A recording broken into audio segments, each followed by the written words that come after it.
Yes people, done with your break. आप लोगों का ब्रेक हो गया, ब्रेक के बाद आपका वापस से स्वागत है। सो ब्रेक से पहले आज अपन ने पढ़ा था सेक्शन 115 बीएससी, और बीएससी वही पढ़ रहे थे। इसके 2 क्वेश्चन बाकी है जो अभी अपन करेंगे। एक बार क्विकली रिवाइज करवा देता हूं और उसके बाद मैं आगे पढ़ाना चालू कर दूंगा, ठीक है। चलो, तो सबसे पहली चीज मैंने आपको यह बताई थी कि इंडिविजुअल एचयूएफ के केस में ये सेक्शन लगेगी। उसके पास ऑप्शन है कि वो इन रेट से टैक्स पे कर सकता है, अप टू 2,50,000 तक कोई टैक्स नहीं, 250 से 5 लाख 5%, 5 लाख 2, 7,50,000 10%, 750 टू 10 लाख जो है उस पर 15%, 10 टू 1250 तक 20%, और 1250 से लेके आपका 15 तक 25%, और 15 लाख से ज्यादा 30%। लेकिन ये वाले इस सेक्शन का बेनिफिट आपको तभी मिलेगा जब आप ये वाले सब बेनिफिट छोड़ोगे। आपको क्या क्या नहीं लेना है? 10(5) का एलटीसी का एग्जेम्पशन नहीं मिलेगा, हाउस रेंट एचआरए का एग्जेम्पशन आपको नहीं मिलेगा, 10(14) के कोई अलाउंसेस है वो आपको नहीं मिलेंगे, लेकिन कुछ मिलेंगे, जैसे ट्रांसपोर्ट अलाउंस जिसको अपन कम्यूटेशन अलाउंस बोलते हैं, वो दिव्यांग एम्प्लॉय के लिए है तो उसको वो मिलेगा। कन्वेंस मिलेगा, allowance to meet cost of travel और डेली अलाउंस है वो आपको मिलेगा। बाकी वाले अलाउंस के जो एग्जेम्पशन है वो आपको नहीं मिलेंगे, बट ये जो 4 अलाउंसेस के एग्जेम्पशन है वो एग्जेम्पशन आप ले सकते हो। जो एमपी एमएलए को अलाउंस मिलता है करके, ठीक है, और उसका जो एग्जेम्पशन मिलता है 10(17) में, वो एग्जेम्पशन नहीं मिलेगा। उसके बाद 10(32) में जो माइनर चाइल्ड की इनकम पे 1500 रुपए तक का एग्जेम्पशन मिलता है वो नहीं मिलेगा, 10AA नहीं मिलेगा, एज वेल एज द जो स्टैंडर्ड डिडक्शन 50,000 का सैलरी में मिलता है वो नहीं मिलेगा, प्रोफेशनल टैक्स का डिडक्शन नहीं मिलेगा, एंटरटेनमेंट अलाउंस का डिडक्शन सेक्शन 16 में मिलता है वो नहीं मिलेगा। सेल्फ ऑक्यूपाइड प्रॉपर्टी के केस में आपको इंटरेस्ट का डिडक्शन नहीं मिलेगा, और जो भी तुम्हारी लेट आउट प्रॉपर्टी है या like deem to be let out property है, उसका अगर कोई लॉस आएगा तो वो लॉस आप किसी और हेड से सेट ऑफ नहीं कर सकते। वो जो लॉस है वो किसी और हेड से आप सेट ऑफ नहीं कर सकते। आपको एडिशनल डेप्रिसिएशन नहीं मिलेगा। 32 एडी इन्वेस्टमेंट अलाउंस, 33 एबी और 33 एबीए का डिडक्शन आपको नहीं मिलेगा। उसके बाद साइंटिफिक रिसर्च में जो डोनेशन वाली चीज है उसका डिडक्शन नहीं मिलेगा। आप अगर इन हाउस रिसर्च पे वगैरह आप खुद साइंटिफिक रिसर्च कर रहे हो अपने बिजनेस के लिए, जिसमें डिडक्शन मिलता है सेक्शन 35(1)(1) में एंड 1(4) में, वो आपको मिलेगा। लेकिन अगर 35(1)(2) है, 1(2)A है, 35(1)(3) है, 35(2)AA है, जिसमें आप डोनेशन देते हो किसी आउटसाइडर को, वो डिडक्शन आपको नहीं मिलेगा अगर आप ये सेक्शन लेते हो तो। उसके बाद 35AD स्पेसिफाइड बिजनेस में डिडक्शन आपको नहीं मिलेगा। 35CCC एग्रीकल्चर एक्सटेंशन प्रोजेक्ट है, उसमें आपको डिडक्शन है, वो डिडक्शन आपको नहीं मिलेगा। उसके बाद मैं आपको बता दूं, कोई भी डिडक्शन आपको सेक्शन 57 में 57 का जो ये 2A होता है, फैमिली पेंशन जो होता है उस पर डिडक्शन मिलता है, वो नहीं मिलेगा। अंडर चैप्टर 6A के कोई डिडक्शन आपको नहीं मिलेंगे। ATCD वगैरह आप नहीं ले सकते, लेकिन 3 मिलेंगे। कौन कौन से आपको मिलेंगे? एक तो ATJJAA मिलेगा, एक ATCCD2 मिलेगा, और एक आपको ATLA मिलेगा। ये जो 3 डिडक्शन है वो आप ले सकते हो, इवन आप ये सेक्शन लेते हो तो भी। अब एक और चीज समझना, आपको एडिशनल डेप्रिसिएशन वगैरह नहीं मिलेगा। अब एक और चीज समझना, अगर कोई पुराना लॉस है और वो लॉस इनकी वजह से है, मतलब जैसे स्पेसिफाइड बिजनेस का लॉस एंड एल, तो वो आपको लैप्स हो जाएगा, उसको आप सेट ऑफ नहीं कर सकते। या अनएब्सॉर्ब डेप्रिसिएशन है, वो एडिशनल डेप्रिसिएशन वाला अनएब्सॉर्ब डेप्रिसिएशन है, तो वो आपका लैप्स हो जाएगा, उसको आप सेट ऑफ नहीं कर सकते। उसके बाद एक बात बताऊं आपको, रिटर्न फाइलिंग की ड्यू डेट से पहले पहले आपके पास ये ऑप्शन है, आप ये ऑप्शन एक्सरसाइज कर सकते हो, या फिर आप नॉर्मल प्रोविजन में जा सकते हो, वो आपकी मर्जी, आपके विश है, आप जैसा करना चाहो वैसा कर सकते हो। हर साल आपको ये ऑप्शन मिलेगा।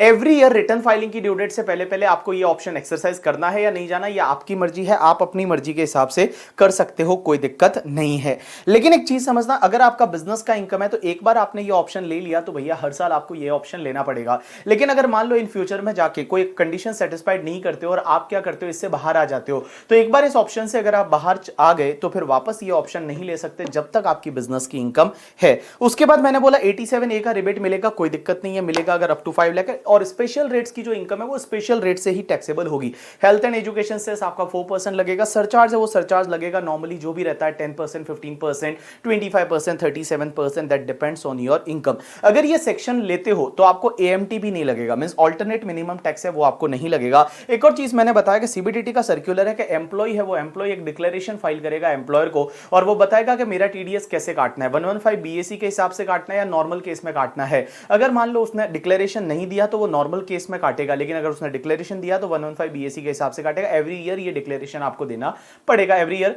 अब एक और चीज समझना, डिक्लेरेशन आपने दिया, लेकिन आप जब रिटर्न फाइल कर रहे हो तब क्या आप अदर ऑप्शन के साथ जा सकते हो? आंसर इज यस, कोई दिक्कत नहीं है। जब आप रिटर्न फाइल कर रहे हो तब आप अदर ऑप्शन के साथ में जा सकते हो। यू गॉट माय पॉइंट और नॉट? यस। चलो, उसके बाद आप सीधा आ जाओ क्वेश्चन नंबर 2 पे, और क्वेश्चन 2 थोड़ा बड़ा क्वेश्चन है, और आज अपन ये दोनों क्वेश्चन करेंगे, ये वाला और इसके बाद वाला एक और। अभी देखो बात समझना, इसमें कुछ ऐसे प्रोविजन है जैसे एडिशनल डेप्रिसिएशन क्या होता है, या आप बोलोगे सर ये साइंटिफिक रिसर्च के खर्चे वगैरह, ये सब मैं आपको पढ़ा लूंगा जब अपन पीजीबीपी वगैरह पढ़ेंगे, तो हर चीज इन डिटेल में आ जाएगी। मुझे यहां पे सिर्फ आपको ये बताना था कि ऑल्टरनेटिव टैक्सेशन रिजिम कैसे मिलता है इंडिविजुअल एचयूएफ को, क्या क्या चीजों को छोड़ना पड़ता है, ये चीजें कौन कौन सी छोड़नी पड़ रही है, ये सेक्शंस अपन इन डिटेल में अपन डिस्कस करेंगे जब अपन बिजनेस है और आगे अपन जब भी पढ़ेंगे सेट ऑफ कैरी फॉरवर्ड या सैलरी से रिलेटेड कुछ बात करेंगे, तब अपन वहां देखेंगे। देखो क्या लिखा हुआ है, all people pay attention. Example number 2 पे आओ। एक्स 44 ईयर्स का एज है, इज अ बिजनेसमैन, मतलब बंदा बिजनेस कर रहा है, बिजनेसमैन है, ठीक है, मींस पीजीबीपी का इनकम होगा। His business income as per profit and loss account for the year ended 31st March 2021 is 71,88,000। ये उसका पीजीबीपी का इनकम है, बिजनेस का इनकम है 71,88,000। Debit side of profit and loss account include the following. उसने debit side में ये चीजें डाल रखी है, ठीक है। पहला, contribution that is donation given to national laboratory for claiming deduction under section 35(2)AA। उसने नेशनल लेबोरेटरी को डिडक्शन दिया है और उसकी वजह से उसने कितना 40,000 का डिडक्शन दिया है जो पीएनडल के डेबिट में डाला है। देखो मैं बताऊं, अगर आप नॉर्मल प्रोविजन की बात करते हो तो ये अलाउ होता है, नॉर्मल प्रोविजन की बात करोगे तो ये अलाउ होगा। ये क्यों अलाउ होगा? क्योंकि 35(2)AA में नॉर्मल प्रोविजन के हिसाब से ये अलाउ होता है, जो नॉर्मल इनकम टैक्स के प्रोविजन है अपन पीजीबीपी में पढ़ेंगे।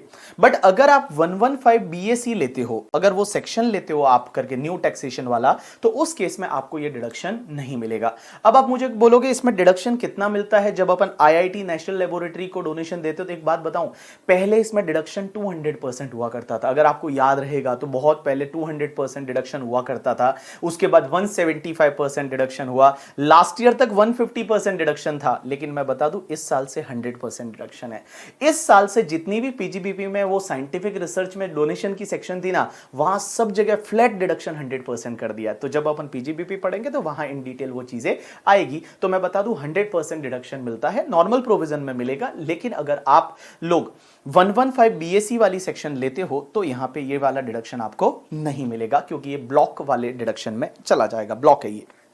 नेक्स्ट पार्ट है revenue expenditure on scientific research. Means आप अपने खुद के लिए साइंटिफिक रिसर्च कर रहे हो, उसका खर्चा कर रहे हो, revenue expenditure of the business of mister x for claiming deduction under section 35(1)(1) में आपको 30,000 का मिलता है, तो ये डिडक्शन मिल जाएगा। भले आप 115 बीएससी ले रहे हो या नहीं ले रहे हो, ये डिडक्शन मिलेगा। क्योंकि मैंने क्या बोला, ब्लॉकिंग में क्या है, कौन कौन से डिडक्शन नहीं मिलेंगे? जो आप डोनेशन वाले डिडक्शन है वो नहीं मिलेंगे। ये डोनेशन थोड़ी है, ये तो खुद के साइंटिफिक रिसर्च के लिए खर्चा कर रहे हो, तो इसका डिडक्शन मिल जाएगा। अब अगर आप बीएससी लेते हो या नहीं लेते हो कोई दिक्कत नहीं। Next part, cash payment of bill 35,000। आपने बिल का कैश पेमेंट किया। एक बात बताऊं, जब आप कैश में पेमेंट करते हो तो ये डिसअलाउड होता है पीजीबीपी में। याद करो अपना इंटरमीडिएट, और इंटरमीडिएट में एक सेक्शन पढ़ी थी, सेक्शन 40A सबसेक्शन 3। और 40A सबसेक्शन 3 में क्या पढ़ा था कि कैश पेमेंट अगर आप 20,000 से ज्यादा का किसी को सिंगल डे में सिंगल पर्सन को करते हो तो वो डिसअलाउड होता था। वो 20,000 10,000 हो गया था। तो भैया यहां पे 10,000 से ज्यादा किया है तो ये पूरा डिसअलाउड हो जाएगा। तो भैया कोई भी सेक्शन लो, ये डिसअलाउड तो होना ही होना है। Next part, credit side of profit and loss account include the following. Credit side में क्या दे रखा है? Dividend from Indian company. Indian company से डिविडेंड है, वो पीएनडल के क्रेडिट साइड में डाला है। एक बात बताओ, डिविडेंड जो है वो डिविडेंड बिजनेस का इनकम नहीं होता, ये तो आईएफओएस का इनकम है, ये तो तुम्हारे अदर सोर्सेज का इनकम होता है। इसको तो हम अदर सोर्सेज में डालेंगे, तो हम बिजनेस से हटा के अदर सोर्सेज में डालेंगे। अब आपका क्वेश्चन ये आएगा कि डिविडेंड जो मिलता है इंडियन कंपनी से वो सर एग्जेम्प्ट है या टैक्सेबल है? क्योंकि हमने तो इंटरमीडिएट में पढ़ा हुआ है कि डिविडेंड जो मिलता है आपकी कंपनी से, इंडियन कंपनी से, वो एग्जेम्प्ट होता है। लेकिन बेटा इस साल वो सेक्शन हटा दिए। जो 1034 में एग्जेम्प्ट होता था ना, कंपनी डीडीटी पे करती थी 1150 में, अब मैं बताऊं वो डीडीटी वाला कंसेप्ट चला गया है। अब डिविडेंड शेयर होल्डर के हाथ में टैक्सेबल होगा। तो ये जो 95,000 का डिविडेंड है ये आपके इनकम फ्रॉम अदर सोर्सेज में टैक्सेबल होगा। ये तुम्हारे इनकम फ्रॉम अदर सोर्सेज में टैक्सेबल होगा। जब अपन अदर सोर्सेज की इनकम निकालेंगे वहां इसको ले जाएंगे, बिजनेस की इनकम से इसको हटा देंगे और आईएफओएस की इनकम है उसमें इसको लेंगे करके, ठीक है। Next part, refund of income tax pertaining to the assessment year 17-18 without interest. Means interest नहीं है, ये इनकम टैक्स का रिफंड है। एक बात बताओ, इनकम टैक्स का रिफंड आपने पीएनडल के क्रेडिट में डाला है। पहली चीज तो मैं ये बता दूं, कि इनकम टैक्स क्या अलाउ होता है क्या? आपने ऑफिस में, मुझे एक बात बताओ, जब आप ऑफिस में अपना रिटर्न फाइल करते हो तो इनकम टैक्स क्या खर्चा अलाउ करते हो क्या पीजीबीपी में? बिजनेस में is income tax is allowable expenditure? Answer is no. तो इनकम टैक्स जब अलाउ नहीं है तो इनकम टैक्स का रिफंड क्या टैक्सेबल होगा? Answer is no. Income tax refund is not taxable, लेकिन इनकम टैक्स रिफंड पे इंटरेस्ट मिलता है, that is taxable under income from other sources. But ये इंटरेस्ट नहीं है, ये तो रिफंड का अमाउंट है, तो ये कहीं पे टैक्सेबल नहीं होगा। इसको हटा देंगे, क्रेडिट साइड में डाला हुआ है। Next part, X is entitled to claim the following deduction which are not debited to P&L account। X को ये और डिडक्शन मिलने चाहिए जो P&L के डेबिट में नहीं डाले अभी तक। Under existing tax regime in the current year additional depreciation 60,000 उसको मिलना चाहिए। तो देखो, अगर एग्जिस्टिंग टैक्सेशन में जाएगा नॉर्मल प्रोविजन के हिसाब से तो एडिशनल डेप्रिसिएशन मिलेगा। Donation to the prime minister relief fund, एक बात बताओ, ये प्राइम मिनिस्टर रिलीफ फंड को डोनेशन देते हो तो इसका डिडक्शन आपको 80G में मिलता है। तो देखो, अगर आप नॉर्मल प्रोविजन में जाओगे तो इसका डिडक्शन मिलेगा आपको 80G में करके प्राइम मिनिस्टर रिलीफ फंड का। अब एक चीज समझना, अगर आप 80G में डिडक्शन तब मिलेगा जब आप नॉर्मल प्रोविजन में हो, लेकिन 115 बीएसई में जाओगे तो जितने भी डिडक्शन है वो तो ब्लॉक है, तो वो आपको डिडक्शन अगर आप न्यू प्रोविजन में जाओगे तो नहीं मिलेगा। Deduction available under section 80JJAA is 80,000, ये दोनों में मिलेगा। अगर आप एग्जिस्टिंग प्रोविजन में हो या फिर आप न्यू प्रोविजन में जाते हो, ये वाला आपको मिलने वाला है। Deduction under section 80C, DE और 80EEB, ये सब डिडक्शन जो है अगर आप एग्जिस्टिंग प्रोविजन में जाओगे तो आपको ये मिलेगा, बट न्यू प्रोविजन में आपको नहीं मिलेगा। X wants to know whether he should opt for alternative taxation regime from assessment year 21-22। X ने आपसे ये पूछा है कि क्या वो न्यू वाले स्कीम में जाए, 115 बीएसई ले या नहीं ले। आपको उसको एडवाइस करना है कि 115 बीएसई लेना है या नहीं लेना। तो जैसा अपन ने किया था वैसा ही वापस यहां पे करेंगे कि भैया अगर आप 115 बीएसई लेते हो तो क्या होगा और नहीं लेते हो तो क्या होगा। अपन पहले नहीं लेते हैं, नॉर्मल प्रोविजन वाला पहले निकालेंगे और फिर हम ऑल्टरनेटिव टैक्सेशन रिजिम के हिसाब से निकालेंगे, और जिसमें टैक्स कम आएगा वो वाला हम एडवाइस करेंगे। मैं बता दूं, इंस्टीट्यूट इस बार जब आपके एग्जाम होंगे मई और नवंबर 2021 में ऐसे क्वेश्चन पुट करेगी। इसके लिए मैंने ऐसे क्वेश्चन बना के और यहां पे आपके लिए ये क्वेश्चन लेके रखे हैं, ठीक है। चलो, सो हम स्टार्ट करते हैं। All people please pay attention, मैं चालू करूंगा क्वेश्चन नंबर 2। यहां पे मेरे साथ साथ आप भी करोगे, आप भी चालू करो, मेरे साथ साथ ही बेटर रहेगा बेटा। सो क्वेश्चन नंबर 2, और I can say that example number 2। पहले अपन करेंगे नॉर्मल प्रोविजन के हिसाब से, ठीक है। क्वेश्चन नंबर 2 और एग्जांपल नंबर 2, पहले नॉर्मल प्रोविजन के हिसाब से, फिर 115 बीएसई के हिसाब से, और फिर लास्ट में अपन कंक्लूजन देंगे। तो देखो, part A, total income and tax liability as per normal provision of income tax. Normal provision of income tax के हिसाब से अपन पहले करेंगे, ठीक है। चलो, सबसे पहले हम टोटल इनकम निकालते हैं और फिर अपन टैक्स लायबिलिटी निकालेंगे। तो कंप्यूटेशन ऑफ, ऊपर लिखना है तो लिख सकते हो, एसएससी का नाम वगैरह, mister X. Computation of total income, ऊपर लिख लो previous year 2021, assessment year 21-22। Mister X, previous year 2021, assessment year 21-22। पहले टोटल इनकम निकालेंगे नॉर्मल प्रोविजन के हिसाब से, ठीक है।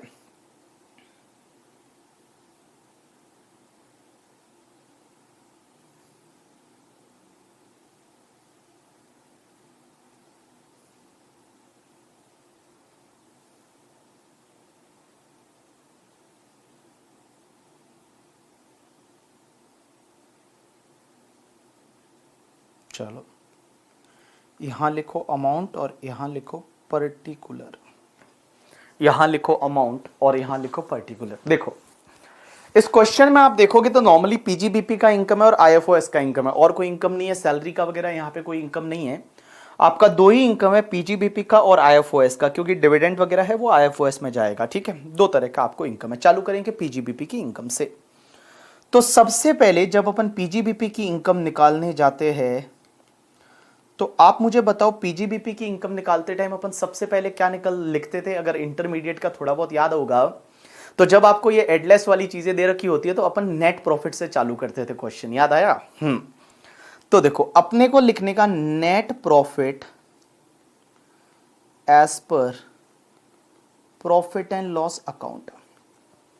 तो net profit as per profit and loss account आपको जो दे रखा है दैट इज कितना दे रखा है? 71,88,000।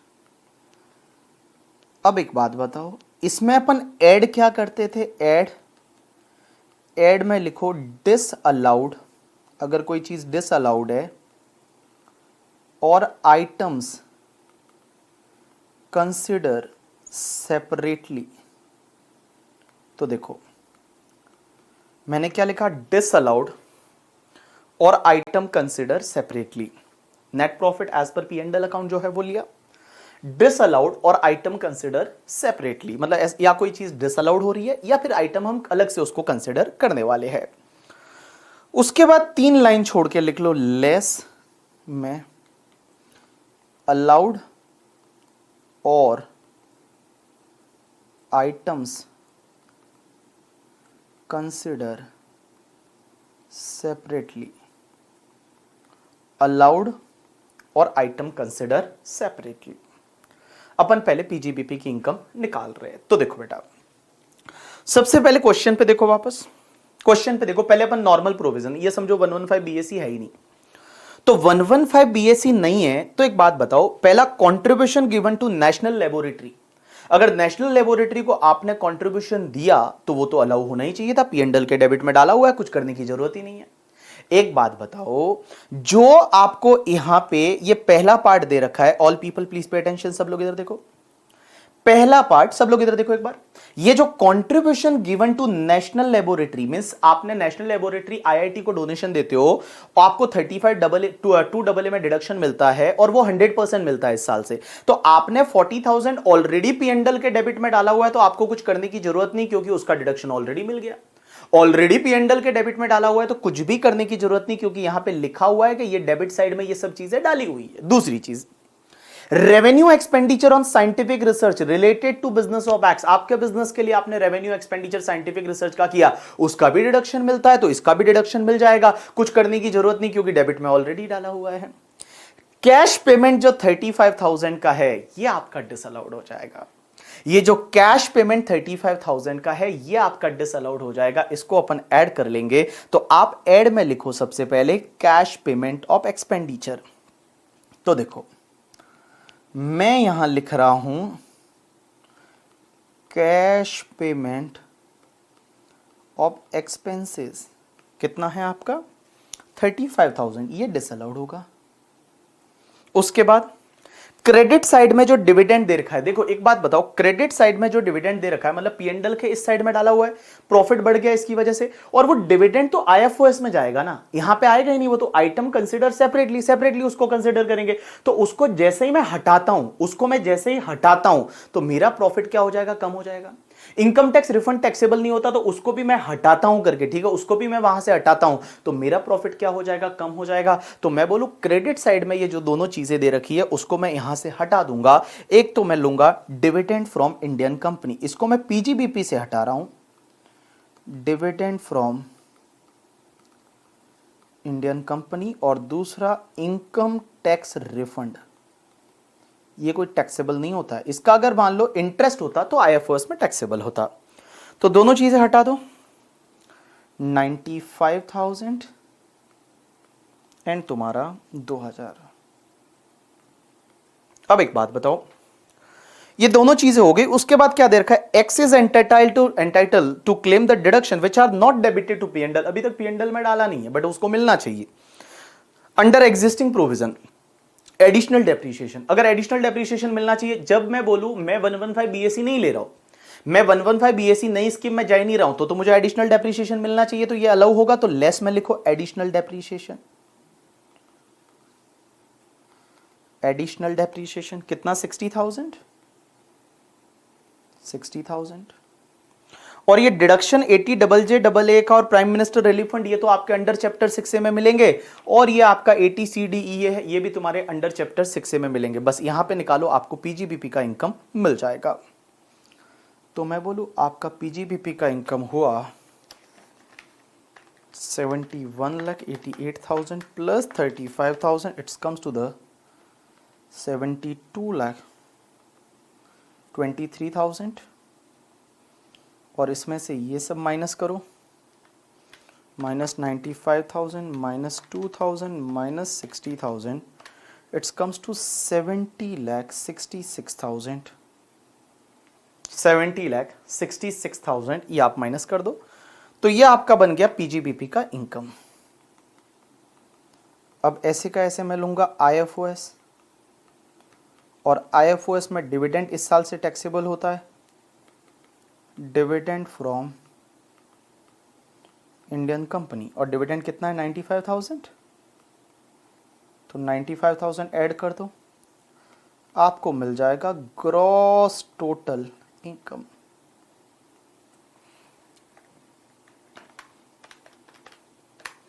$71,61,000 लेस करो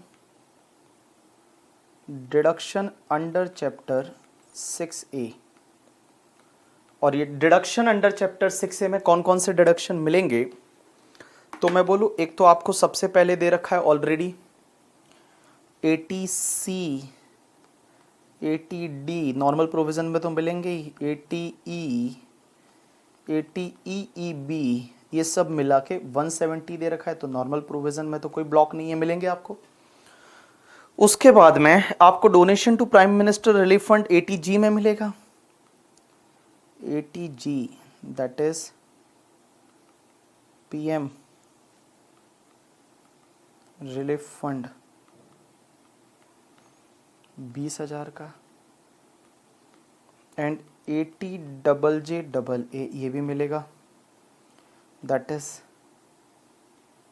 न्यू एम्प्लॉय को आप रिक्रूट करते हो उसके सैलरी का मिलता है, कितना 80,000। तो अब आप बताओ मुझे नेट टैक्सेबल इनकम कितना आता है नॉर्मल प्रोविजन में। नेट टैक्सेबल इनकम, या इसको हम टोटल इनकम भी बोलते हैं, 1,70,000 माइनस 1,00,000 60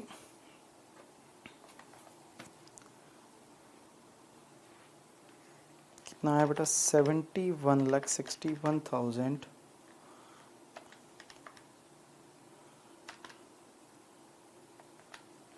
सही है।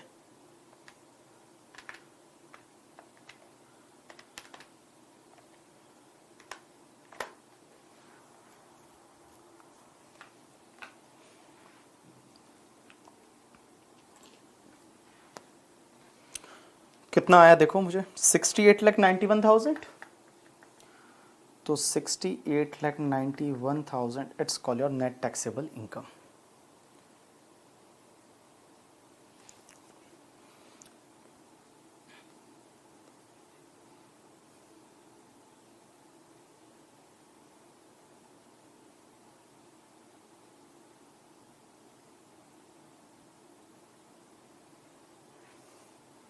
अब इसके पास में मैं टैक्स लायबिलिटी निकाल दूं यहीं पे, ये आपका हो गया सबका, नहीं हुआ हो तो एलएमएस पे दे रखा है मैंने एज इट इज, आप वहां से उठा सकते हो इसको, कोई दिक्कत नहीं।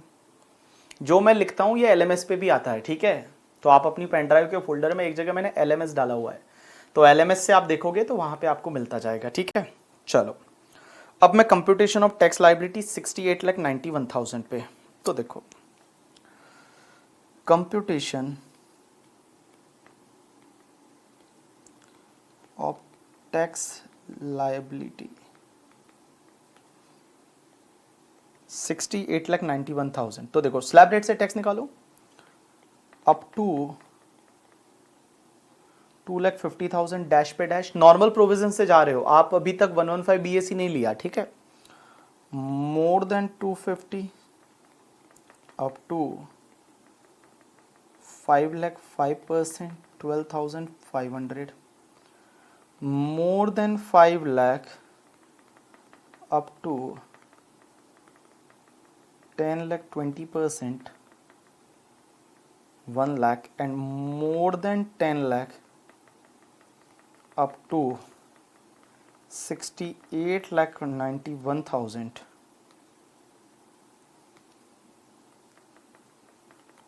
30% minus 10 lakh 58 lakh 91,000, oh का 30%, 17 lakh 67,300, 17 lakh 67,300, it comes to 18 lakh 79,800. अब एक चीज समझना, यहां पे आप मुझे ये बताओ 18 लाख 79,800, इसमें सरचार्ज लगेगा या नहीं? आंसर इज लगेगा, because your income is more than 50 lakh, आपका इनकम 50 लाख से ज्यादा है तो सरचार्ज लगेगा। तो कितना सरचार्ज लगेगा? 10% लगेगा, 10% सरचार्ज लगेगा, हेल्थ एंड एजुकेशन सेस लगेगा, तो ऐड करो, add surcharge at the rate 10%, it's 187,980, 20 lakh 67,780, add करो, health and education cess at the rate 4%, 82,711, add करो 21 lakh 50,491, नेट टैक्स पेबल, और अगर आप राउंड अप करोगे तो 21 लाख 50,490। चलो कॉपी करो इतना पहले, that is as per normal provision, that is as per normal provision, copy करो इतना।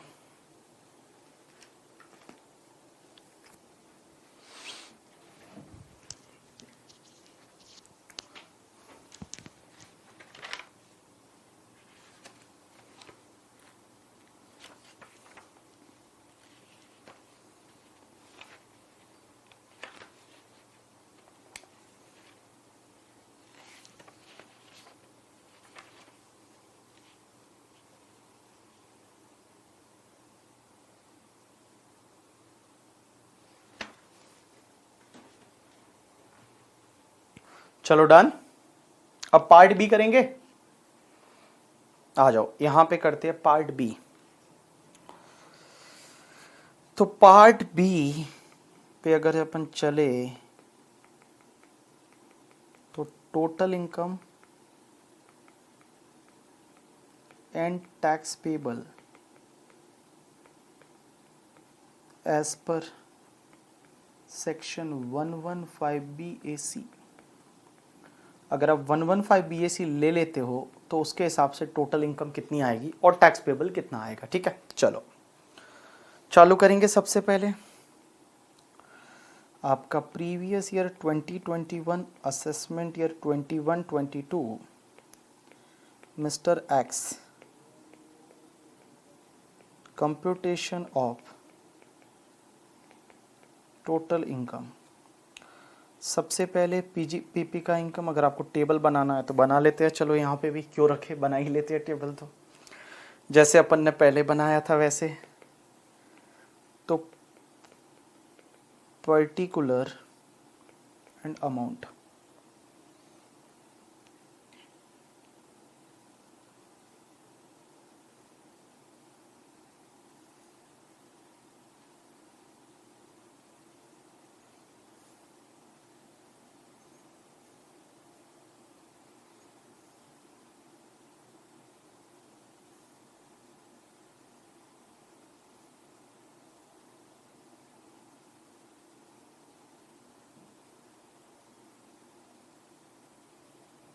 यहां आप 115 BAC ले रहे हो। ठीक है, तो चलो सबसे पहले चालू करेंगे पीजीबीपी से।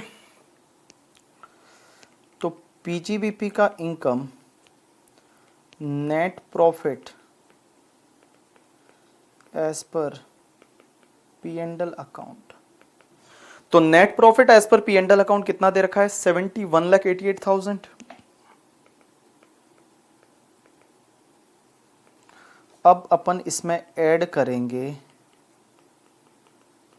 Dish allowed slash items consider separately. मेरे पास पूरा जगह नहीं है इसलिए छोटा लिखा है, आइटम कंसिडर सेपरेटली। और 3 लाइन छोड़ के less allowed slash item consider separately, allowed slash item consider separately. चलो अब आप क्वेश्चन पे आओ। सबसे पहले क्या दे रखा है? Contribution given to national laboratory. P and L के डेबिट में डाला हुआ 40,000। एक बात बताओ, ये तो आपका ब्लॉक में आएगा, ये तो अलाउ नहीं होता। ये तो रेस्ट्रिक्शन में है कि आप भैया साइंटिफिक रिसर्च के कोई डिडक्शन नहीं ले सकते जो डोनेशन वाले हैं। तो साइंटिफिक रिसर्च के लिए इंस्टीट्यूशन, एसोसिएशन, कॉलेज, यूनिवर्सिटी को साइंटिफिक रिसर्च के लिए, सोशल स्टैटिस्टिकल रिसर्च के लिए, इंडियन कंपनी को साइंटिफिक रिसर्च के लिए, या आईआईटी नेशनल लेबोरेटरी को आपने डोनेशन दिया, उसका डिडक्शन आपको नहीं मिलेगा। पीएनडल के डेबिट में आपने नहीं डाल सकते। अब यहां पे ये डाला हुआ है 40,000, तो मैं डिसअलाउड कर दूं वापस, क्योंकि 115 बीएससी ले रहे हो तो ये आपको अलाउ नहीं होगा। तो मैं कर देता हूं यहां पे ऐड में सबसे पहले कंट्रीब्यूशन टू, किसको दिया था आपने contribution? National laboratory. National laboratory कितना? 40,000 डिसअलाउड हो जाएगा, पीएनडल के डेबिट में नहीं जाएगा जब आप 115 बीएससी ले रहे हो। दूसरा, साइंटिफिक रिसर्च के लिए आपने इनहाउस खर्चा किया, ये अलाउ है, भले आप 115 बीएससी लो या नहीं लो, ये अलाउ है, कोई दिक्कत नहीं। कैश पेमेंट है वो तो डिसअलाउड होगा ही होगा। Cash payment of a bill, ये 40A सबसेक्शन 3 के हिसाब से डिसअलाउड होता है। कितना? 35,000। 35,000। उसके बाद देखो डिविडेंड आपके आईएफओएस में जाएगा और रिफंड है वो टैक्सेबल नहीं होगा, तो ये दोनों चीजें लेस हो जाएगी। तो लेस में dividend from Indian company and दूसरा रिफंड ऑफ इनकम टैक्स। तो डिविडेंड फ्रॉम इंडियन कंपनी 95,000, आपका इनकम टैक्स रिफंड इज 2,000। अब एक बात समझो, एडिशनल डेप्रिसिएशन मिलेगा कि नहीं मिलेगा? जब आप 115 बीएससी ले रहे हो, जब आप ये सेक्शन ले रहे हो बेनिफिट वाला, ठीक है, 5-6 वाला स्लैब रेट, वो 5-5-5-5 वाला, तो उस केस में भैया आपको एडिशनल डेप्रिसिएशन नहीं मिलता। Donation to prime minister relief fund भी नहीं मिलेगा, ठीक है, एटीजी ये ब्लॉक है करके, ठीक है। Deduction available under section 80JJA है, ये आपको मिल जाएगा, कोई दिक्कत नहीं, ठीक है। और वो एटीसी वगैरह वाले वो डिडक्शन नहीं मिलेंगे। तो मैं यहां पे ब्लॉक लिख रहा हूं, ठीक है, मैं यहां ब्लॉक लिख लूंगा आगे करके, ठीक है। तो मैं यहां लिख तो रहा हूं एडिशनल डेप्रिसिएशन, मैं नहीं लिखूंगा तो भी चलेगा, बट मैं बता दूं मैं आपको सिर्फ इसलिए लिख रहा हूं कि आपको ध्यान रहे कि ये ब्लॉक है, ब्लॉक्ड मतलब ये नहीं मिलता। तो देखो ये आपका पीजीपीपी का इनकम कितना आएगा यहां? 71,88,000 plus 40,000 plus 35,000, it's comes to the 7263। 7263 और माइनस करो 95,000 माइनस 2,000, इट्स आपका 7166। अब आप अदर सोर्सेज का इनकम लो, तो आईएफओएस में डिविडेंड फ्रॉम इंडियन कंपनी कितना? 95,000। तो ये आपका आ जाएगा ग्रॉस टोटल इनकम, या जिसको अपन शॉर्ट में जीटीआई बोलते हैं, 72,61,000। 72,61,000 less deduction under chapter 6A में। तो 6A में मैं लिख तो लेता हूं, बट आप बाद में मैं लिखूंगा block, ATC, ATD, ATE, ATEEB, दूसरा ATG, PM वाला fund, ATJJA, that is new employ वाला। अब एक बात बताओ, मैं बताऊं पहले दो डोनेशन है, डिडक्शन है, ये तो ब्लॉक्ड है आपके,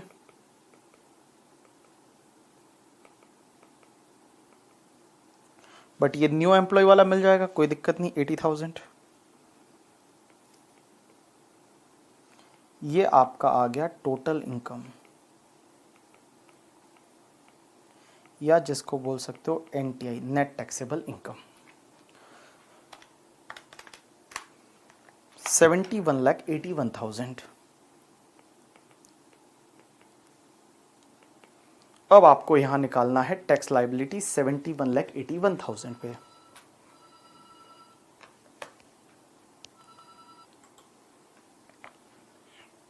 टैक्स निकालो, टैक्स निकालो 71,81 पे, 71,81 पे यहां पे लूं,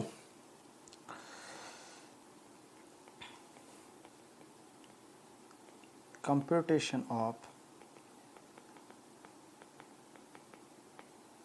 tax liability,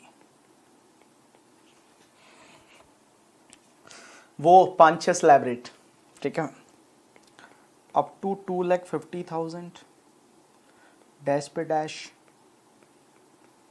more than 2,50,000 up to 5 lakh, 5%, 12,500, more than 5 up to 7,50,000, 10, 25,000, more than 750 up to more than 750 up to 10, 15%, तो 37,500, more than 10 up to 12,500, 20%, 50,000, more than 1,250 up to 15 lakh, 25%, 62,500, and more than 15 up to कितना है 71,81,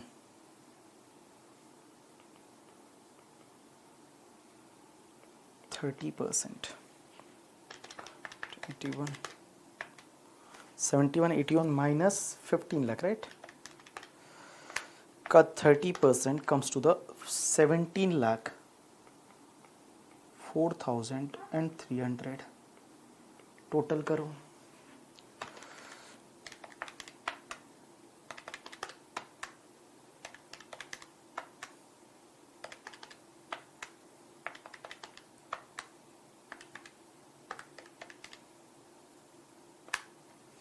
it's 18,91,800।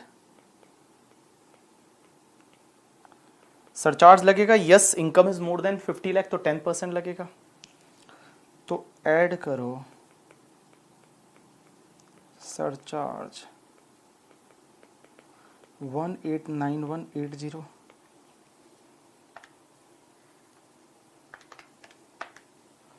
It's 20,80,980, add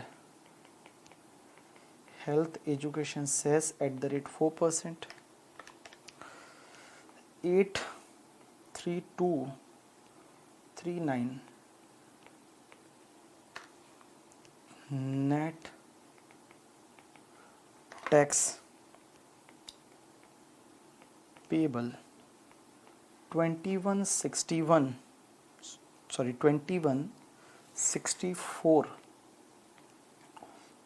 2164,219, और that is 21,64,220, 21,64,220 better क्या है? एक बात बताओ, आपके नॉर्मल प्रोविजन में आ रहा था 21,50,490 और इसमें आ रहा है 21,64,220। तो मैं बोलूं आपको नॉर्मल प्रोविजन के हिसाब से जाना चाहिए, आपको नॉर्मल प्रोविजन के हिसाब से जाना चाहिए, जो आपको डिडक्शन वगैरह है वो आपको लेनी चाहिए, आपको नॉर्मल प्रोविजन के हिसाब से जाना चाहिए। यू गॉट माई पॉइंट और नॉट? अरे बोलो ना, समझा कि नहीं समझा? आपको समझा या नहीं समझा ये बताओ। समझा? तो चलो आप यहां कंक्लूजन लिखो, कंक्लूजन लिखो, लिखो लिखो लिखो। Since net tax liability, since net tax liability is lower in normal provision of income tax, since net tax liability is lower in normal provision of income tax, since net tax liability is lower in normal provision of income tax, so assessee should opt, so assessee should opt OPT, opt normal provision, and he should not opt section 115 BAC, and he should not opt section 115 BAC, 115 BAC। आप 115 BAC मत लो, normal provision के हिसाब से जाओ, क्योंकि वहां पे tax liability आपकी कम है, क्योंकि वहां पे टैक्स लायबिलिटी आपकी कम है। चलो डन झालं। चलो अब एक काम करो, इसके आगे एक और क्वेश्चन दे रखा है, that is the last question related to this section, जिसमें आपको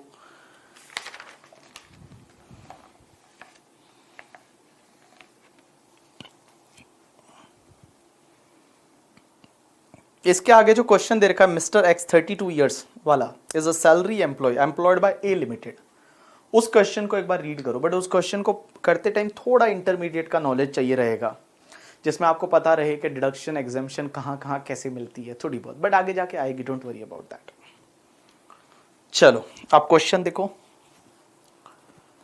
एग्जाम्पल नंबर 3 जिसको बोल सकता हूं मैं।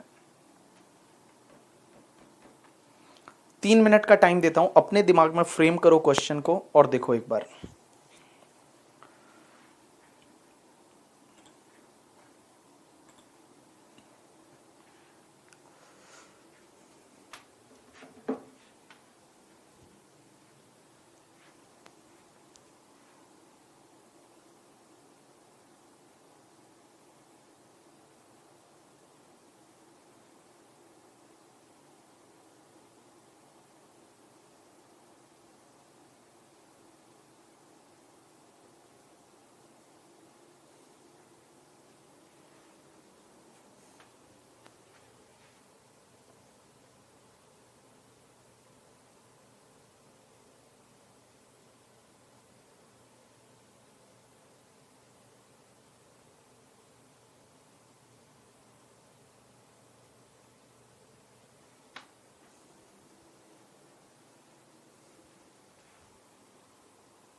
डन पीपल, देख लिया आप लोगों ने।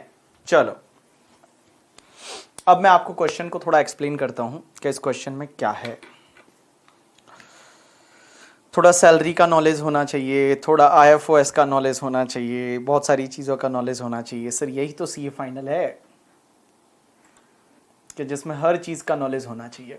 आप अपने आप को एक्सपर्ट होने चाहिए। आपको पता है सीपीटी जो दिया था आपने फाउंडेशन, उसमें आपका नॉलेज का लेवल इंस्टीट्यूट क्या लिखती है? बेसिक नॉलेज करके, ठीक है।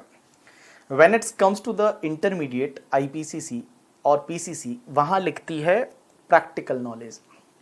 And when it's comes to the CA final, वहां इंस्टीट्यूट लिखती है एक्सपर्ट नॉलेज। तो आपका नॉलेज है वो एक्सपर्ट लेवल का होना चाहिए when you are in the CA final, ठीक है। चलो एग्जाम्पल दे रखा है, mister X 32 years is salaried employed by A limited, is a finance adviser, मतलब बंदा सैलरी एम्प्लॉय है बेसिकली।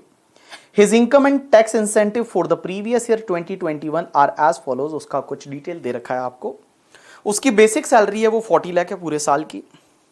तो 40 लाख सैलरी है, इसमें कोई डाउट नहीं है, कोई दिक्कत नहीं आएगी यहां पे।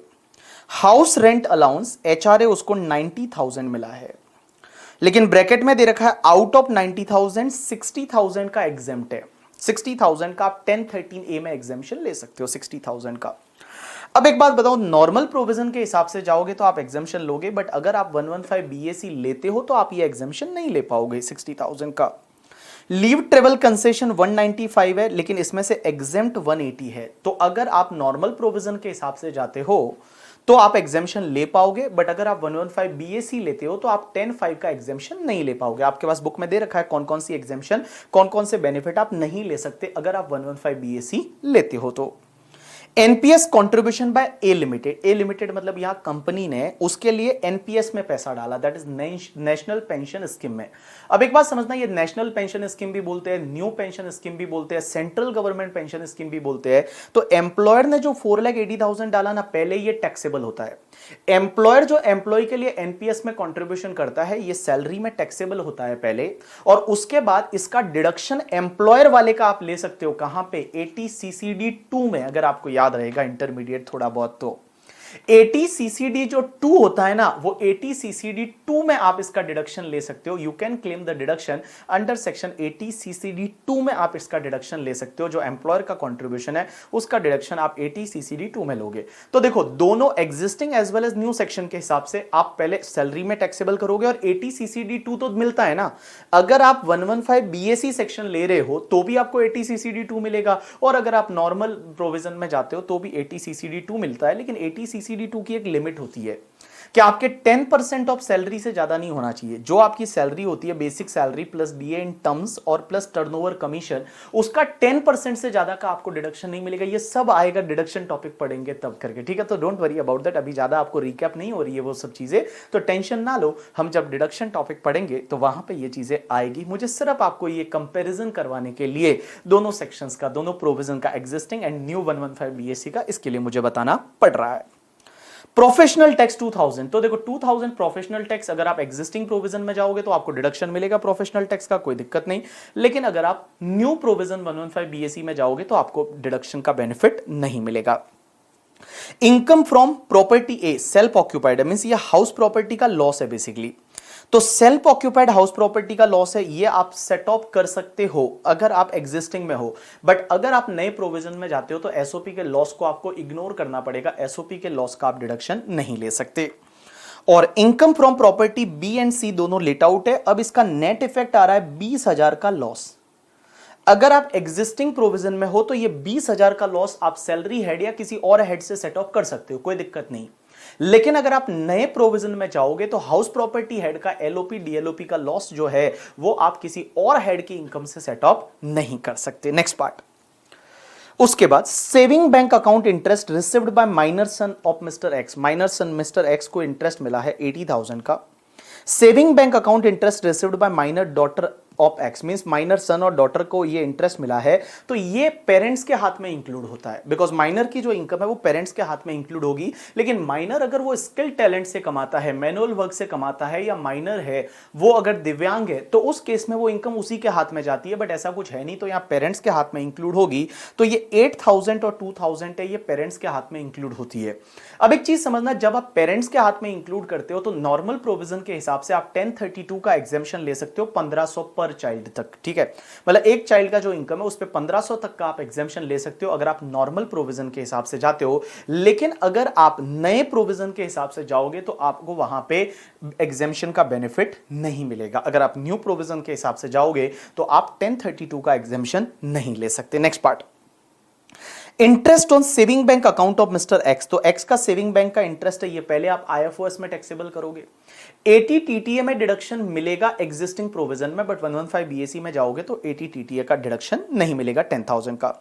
Interest on public provident fund credited on 31 मार्च 2021, आपका पीपीएफ का इंटरेस्ट। अब एक बात बताओ, पीपीएफ का इंटरेस्ट है ना वो पूरा एग्जेम्प्ट होता है, और वो एग्जेम्प्ट कौन सी सेक्शन में होता है आप ध्यान रखना। एग्जेम्प्ट होता है पीपीएफ का इंटरेस्ट 1011 में, एक सेक्शन होती है 1011 में एग्जेम्प्ट होता है। तो 1011 में पहले ये आईएफओएस में इंटरेस्ट आएगा और वो वहीं पे एग्जेम्प्ट हो जाएगा। अब एक बात बताओ, क्या मैं 115 बीएससी लूंगा तो भी ये एग्जेम्प्ट होगा? आंसर इज यस, तो भी ये एग्जेम्प्ट होगा, क्योंकि 115 बीएससी की वो लिस्ट दे रखी है ना, आप अपनी बुक में देखोगे जो पेज नंबर मैंने लिस्ट दे रखी थी कि ये बेनिफिट नहीं ले सकते, उसमें कहीं भी ये जिक्र नहीं किया कि 1011 का एग्जेम्पशन नहीं ले सकते। 1011 का एग्जेम्पशन आप ले सकते हो, कोई दिक्कत नहीं। एक बात बताऊं, ग्रेचुइटी जैसे 1010 में एग्जेम्प्ट होती है वो भी आप ले सकते हो। Leave travel sorry leave salary जो 1010 डबल ए में एग्जेम्प्ट होती है वो भी आप ले सकते हो। पेंशन जो आप कम्यूटेड पेंशन लेते हो एग्जेम्प्ट होती है करके, ठीक है, 1010 ए में वो भी आप एग्जेम्पशन ले सकते हो। वहां पे कौन कौन से एग्जेम्पशन नहीं ले सकते उसकी लिस्ट दे रखी है, that is the exhaustive list. मतलब 10.5 नहीं ले सकते, 10.13 नहीं ले सकते, 10.14 नहीं ले सकते, 10.37 नहीं, 10.17 नहीं ले सकते, 10.32 नहीं ले सकते। आप पेज नंबर 25 पे देख सकते हो आप। तो मैं बताऊं यहां 1011 में एग्जेम्प्ट होता है तो वो तो आप एग्जेम्पशन ले ही सकते हो, कोई दिक्कत नहीं है। Next part, interest credited to the Sukanya Samriddhi account scheme in the name of minor daughter. Minor daughter के नाम पे सुकन्या समृद्धि अकाउंट स्कीम में पैसा डाला था, उसका इंटरेस्ट मिला, ये इंटरेस्ट आईएफओएस में जाएगा लेकिन ये वापस एग्जेम्प्ट हो जाता है। ये सुकन्या समृद्धि अकाउंट स्कीम का इंटरेस्ट होता है, ये एग्जेम्प्ट होता है अंडर सेक्शन 1011 ए करके। एक सेक्शन होती है 1011 ए और ये 1011 ए में एग्जेम्प्ट हो जाता है, तो ये दोनों प्रोविजन में आप एग्जेम्पशन ले सकते हो, कोई दिक्कत नहीं है। Deduction under section 80D, 80E, 80EA, 80EB and 80G, ये सब मिला के 2,81,000 का डिडक्शन है। आप एग्जिस्टिंग प्रोविजन में ले सकते हो, न्यू में आप नहीं ले सकते। एनपीएस कंट्रीब्यूशन खुद का, देखो खुद का जो एनपीएस कंट्रीब्यूशन होता है, एनपीएस में न्यू पेंशन स्कीम या सेंट्रल गवर्नमेंट पेंशन स्कीम मैं बोल सकता हूं, ये खुद का जो एनपीएस कंट्रीब्यूशन है ना, इसका डिडक्शन आप ले सकते हो कहां पे पता है? एक तो होता है 80 CCD 1 में और एक 80 CCD 1B में। 1B में आप 50,000 तक का ले सकते हो, ठीक है, और बाकी वाला बचता है वो 1 में ले सकते हो, वैसा करके। तो आप अगर नॉर्मल प्रोविजन में जाओगे तो इसका डिडक्शन आप ले सकते हो। अब वो कितना ले सकते हैं, क्या ले सकते हैं, वो अपन देखेंगे। PPF contribution by x, x का जो पीपीएफ का कंट्रीब्यूशन है ये आप ले सकते हो 80C में। पीपीएफ का कंट्रीब्यूशन 80C में जाएगा, बट ये आप नॉर्मल प्रोविजन में ले सकते हो, आप 115 बीएससी के हिसाब से नहीं ले सकते। X wants to know whether he should opt for alternative taxation regime for assessment year 21-22 और नॉट। ये आपसे पूछता है कि भैया ये ऑल्टरनेटिव टैक्सेशन रिजिम में जाए या नहीं जाए, आप उसको एडवाइस करो। तो चलो अपन इसको एडवाइस करने जाएंगे। मैं यहां पे पहले तो जितने मैंने क्वेश्चन करवाए दोनों अलग अलग बार बार सॉल्व किए, मैं यहां पे एक साथ ही सॉल्व करूंगा। पर्टिकुलर एक लिखूंगा, कॉलम 2 लिखूंगा, नॉर्मल प्रोविजन और 115 बीएससी। तो क्या होगा, मेरा टोटल इनकम मुझे वहीं दिखेगा कि कहां, क्योंकि मुझे बार बार लिखने की जरूरत नहीं पड़ेगी, मैं एक ही टेबल में ये चीजें आपको समझा दूंगा और फिर दोनों का टैक्स लायबिलिटी निकालेंगे। जहां बेटर रहेगा वो वाले ऑप्शन के साथ में अपन जाएंगे। तो आप यहां से लिखना चालू करोगे इस पेज पे, जो ये तुम्हारा पेज नंबर 33 है, यहां पे आप पूरा अच्छे से टेबल बनाओगे। कैसे बनानी है मैं आपको बताता हूं, ठीक है। चलो तो अपन चलते हैं इस क्वेश्चन एग्जाम्पल 3 की ओर। और ये बहुत प्यारा एग्जाम्पल है जिसमें 3 एग्जाम्पल से आपका ये सेक्शन बहुत अच्छे से क्लियर हो जाता है कि क्या क्या चीजें मिलेगी और क्या क्या चीजें नहीं मिलेगी। तो देखो example number 3, mister X previous year 2021, assessment year 21-22।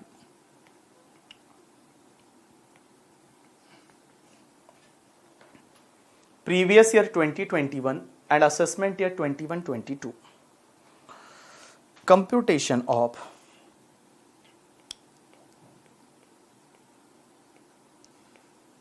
Total income and tax liability.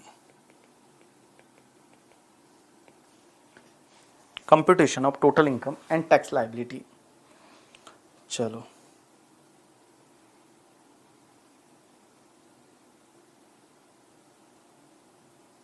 एक बार देख लो कैसे बनाना है।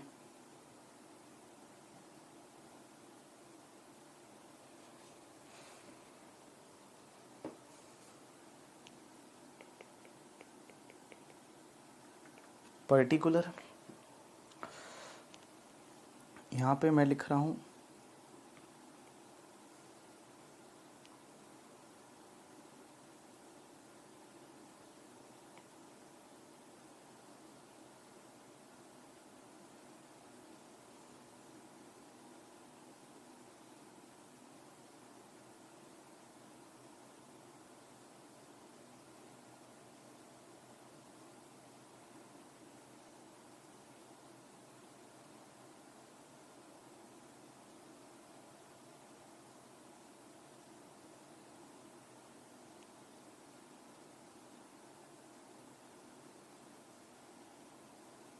दो कॉलम बनाओगे और इसके इंटरनल भी दो कॉलम।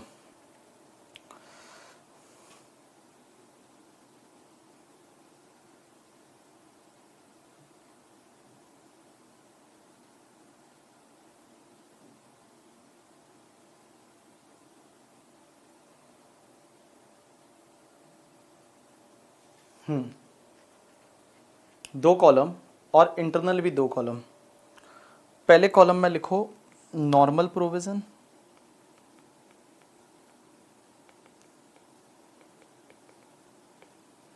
और सेक्शन 115 BAC, और दोनों अमाउंट कॉलम। चारों कॉलम में अमाउंट लिखो, क्योंकि कभी कभी वो एग्जामिशन वगैरह लेनी होगी तो मैं इंटरनल कॉलम में लूंगा। चलो ऐसी एक बार टेबल बनाओ सब लोग।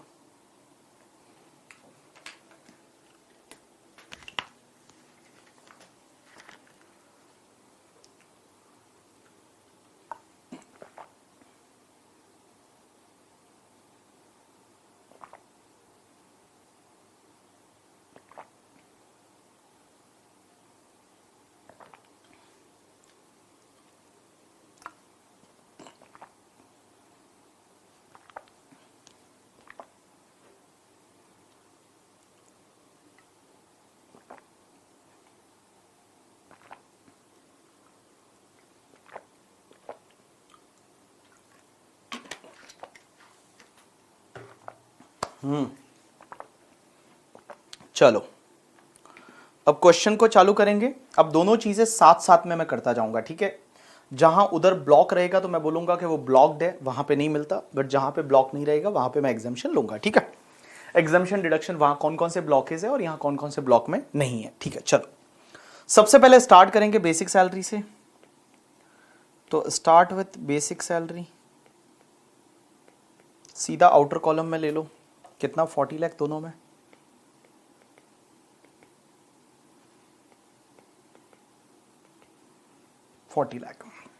उसके बाद HRA। अगर मैं HRA की बात करूं तो हाउस रेंट अलाउंस जो है HRA इंटरनल कॉलम में लेंगे। 90,000 है, नॉर्मल प्रोविजन में एग्जेम्पशन मिलेगा, less exempt under section 1013A कितना है? 60,000। तो आउटर कॉलम आ जाएगा आपका 30,000। बट मैं अगर 115 BAC की बात करूं तो HRA आपका 90,000 है, एग्जेम्पशन आपका ब्लॉक्ड है, नहीं मिलेगा, तो एज इट इज 90,000 है, वो आपका बाहर आ जाएगा। एज इट इज 90,000 आपका बाहर आ जाएगा। चलो HRA के बाद आपका leave travel concession LTC, leave travel concession 195 है, माइनस एग्जेम्प्ट अंडर सेक्शन 10(5) कितना है 1,80,000, तो 1,80,000, तो यहाँ पे आपका 15,000 बाहर आएगा, यहाँ 1,95,000, बट आपका एग्जेम्पशन ब्लॉक्ड है, तो 1,95,000 है, वही आपका टैक्सेबल हो जाएगा। 1,95,000 एज इट इज आपका टैक्सेबल हो जाएगा आउटर कॉलम में 115 BAC में। चलो LTC के बाद NPS contribution by A limited 12% इन्होंने सैलरी का NPS में डाला है, कोई दिक्कत नहीं, दोनों में टैक्सेबल होगा। NPS कॉन्ट्रीब्यूशन बाय एम्प्लॉयर कितना है 480, तो सीधा 480 आउटर कॉलम ही ले लो, 480 दोनों में टैक्सेबल होगा 480। चलो उसके बाद में पेमेंट ऑफ प्रोफेशनल टैक्स, ठीक है, सैलरी का और तो कहीं कुछ इनकम नहीं है, तो उसी को टोटल कर दो।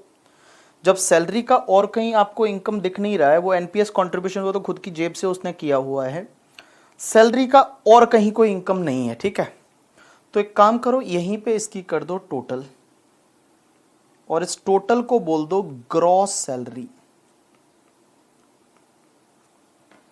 और ग्रॉस सैलरी कितना आया, तो मैं बोलूँ 40 lakh plus 30,000 plus 15,000 plus 4,80,000, it's comes to the 45,25,000, और उधर 40 lakh plus 90,000 plus 1,95,000 plus 4,80,000, it's comes to the 47,65,000।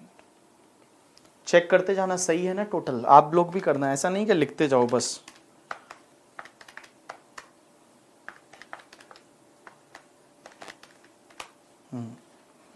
अब एक बात बताओ, ग्रॉस सैलरी में से सेक्शन 16 के डिडक्शन मिलते हैं, अब क्या क्या डिडक्शन, तो लेस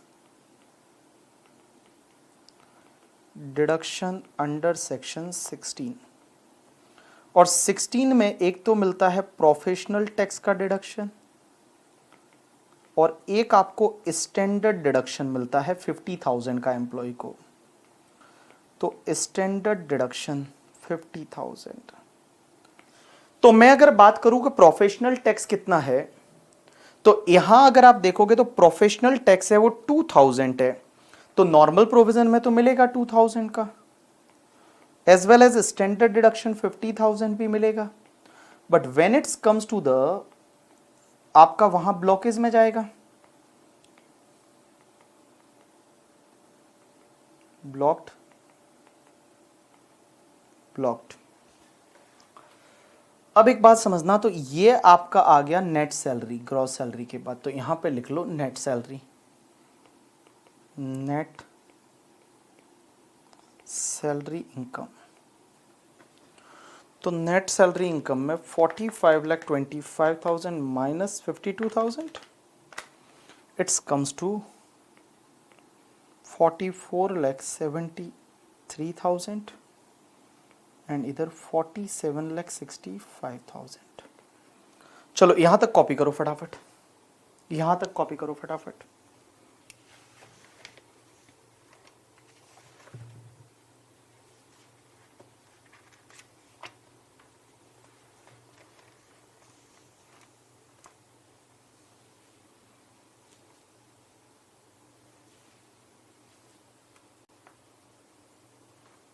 चलो अब एक बात समझना आप लोग, अपन इसके बाद में चलते हैं हाउस प्रॉपर्टी पे, ये सैलरी का इनकम यहां कंप्लीट हो जाता है। चलो अब अपन चलेंगे इनकम फ्रॉम हाउस प्रॉपर्टी। तो इनकम फ्रॉम हाउस प्रॉपर्टी में एक बात बताओ, एक तो एसओपी का आपका लॉस है, सेल्फ ऑक्यूपाइड प्रॉपर्टी का लॉस 1,05,000 है, और एलओपी का भी लॉस आ रहा है बेसिकली। तो मैं बोलूं सेल्फ ऑक्यूपाइड प्रॉपर्टी की अगर मैं बात करूं तो एसओपी और उसके बाद एलओपी, एलओपी में, एसओपी में प्रॉपर्टी ए है, एलओपी में property B and property C, right. तो पहली प्रॉपर्टी का लॉस है दैट इज 1,05,000। अब एक बात बताओ, पहली प्रॉपर्टी एसओपी का लॉस है 1,05,000, ठीक है। दूसरा प्रॉपर्टी का प्रॉफिट है 60,000, तो मैं बोलूं आपका, और तीसरी प्रॉपर्टी एलओपी है उसका 80,000 का लॉस है।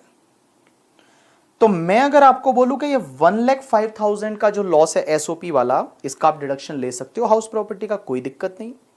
एंड 1,05,000 प्लस 20,000 का लॉस इधर से और आ रहा है, तो आपका एलओपी का लॉस 20,000। अब एक बात बताओ, एसओपी का लॉस 1,05,000, एलओपी का लॉस कितना 20,000, तो टोटल लॉस हो गया 1,25,000।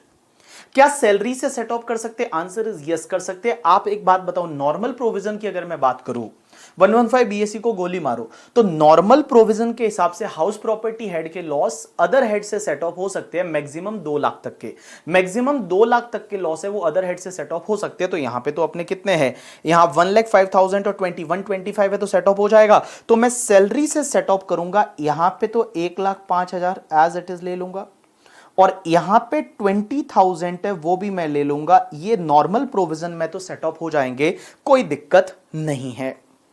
लेकिन जब मैं बात करूंगा तुम्हारे किसकी, 115 बीएससी की, तो 115 बीएससी के हिसाब से ये पहला वाला जो एसओपी का है ये तो ले ही नहीं सकते, ये तो आपका ब्लॉक्ड है। और उसके बाद ये 20,000 जो है ये सेट ऑफ नहीं कर सकते, ये 20,000 लॉस जो आपका रहेगा, ये 20,000 लॉस को सेट ऑफ नॉट अलाउड। मैं बोलूं और किसी हेड से हाउस प्रॉपर्टी का एलओपी डीएलओपी का लॉस सेट ऑफ नहीं कर सकते किसी और हेड से, तो सेट ऑफ अलाउ नहीं होगा। तो मैं बोलूं अब आप बताओ, यहां हाउस प्रॉपर्टी का हेड का इनकम सेट ऑफ करने के बाद तुम्हारा इनकम कितना बचता है, तो मैं यहां पे लेके जाता हूं दोनों साइड से 4765 उधर, तो कोई दिक्कत नहीं है, ठीक है, बिकॉज वो 20,000 का लॉस सेट ऑफ नहीं हो सकता किसी और हेड से। लेकिन यहां पे पहले वाले में तो हो सकता है, एसओपी का लॉस भी ले सकते हो और सेट ऑफ भी हो सकता है। तो 44,73,000 माइनस में करूंगा 1,25,000, इट्स कम्स टू 4348। समझा कि नहीं? 4348, 4348। अब अपन आईएफओएस का इनकम लेंगे, बिजनेस का इनकम है नहीं, कैपिटल गेन है नहीं, आईएफओएस सीधा। चलो मैं इस टेबल को थोड़ा बढ़ा रहा हूं पहले।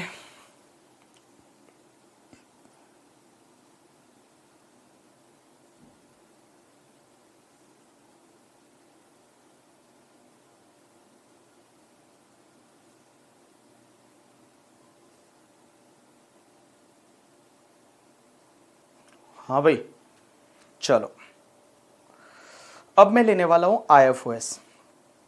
हाउस प्रॉपर्टी हो गया, बिजनेस नहीं है, कैपिटल गेन नहीं है, आईएफओएस।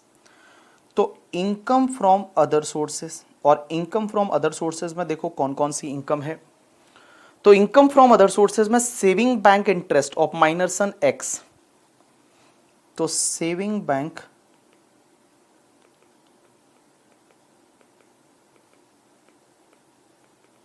माइनर सन कितना है 800। उसके बाद एक बात बताओ, ये पूरा एग्जेम्प्ट हो जाएगा नॉर्मल प्रोविजन में अंडर सेक्शन 1032 के हिसाब से। तो 1032 में 1500 तक का एग्जेम्पशन मिलता है, पूरा 800 एग्जेम्प्ट हो जाएगा, कुछ नहीं बचेगा इधर। उसके बाद माइनर डॉटर की अगर मैं बात करूं, तो सेविंग बैंक इंटरेस्ट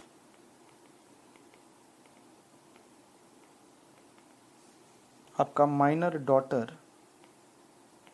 कितना है 2000। एग्जेम्प्ट कितना होगा, एग्जेम्प्ट अंडर सेक्शन 1032, 1032 का एग्जेम्पशन मिलता है 1500 का, तो आपका यहां पे 500 आएगा, 500 आएगा। बट अगर मैं मान लो उधर बात करूं 115 बीएससी में, तो 115 बीएससी में 1032 ब्लॉकेज में आता है, ब्लॉक है। तो देखो 800 माइनस ब्लॉक्ड, एग्जाम्शन नहीं ले सकते, तो आपका 800 बाहर आ जाएगा, 2000 ब्लॉक्ड, 2000 बाहर आ जाएगा। ठीक है, चलो उसके बाद interest on saving bank account of x, दोनों में जाएगा, टैक्सेबल होगा, कोई दिक्कत नहीं। तो interest on saving bank account of mister x कितना है, 28,000, सीधा बाहर ही ले लो, डिडक्शन 80 TTA में मिलेगा, नॉर्मल प्रोविजन में। उसके बाद इंटरेस्ट ऑन पीपीएफ पहले आपको लेना है, बट वो एग्जेम्प्ट हो जाएगा दोनों प्रोविजन में, PPF as well as Sukanya Samriddhi account scheme वाला। ठीक है, तो देखो interest on PPF,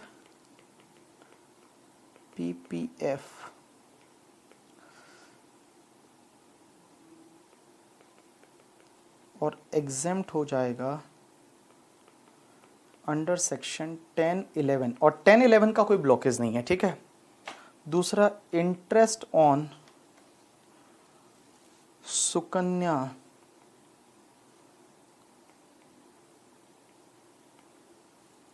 Samriddhi account, और ये होता है एग्जेम्प्ट अंडर सेक्शन 1011A में। तो देखो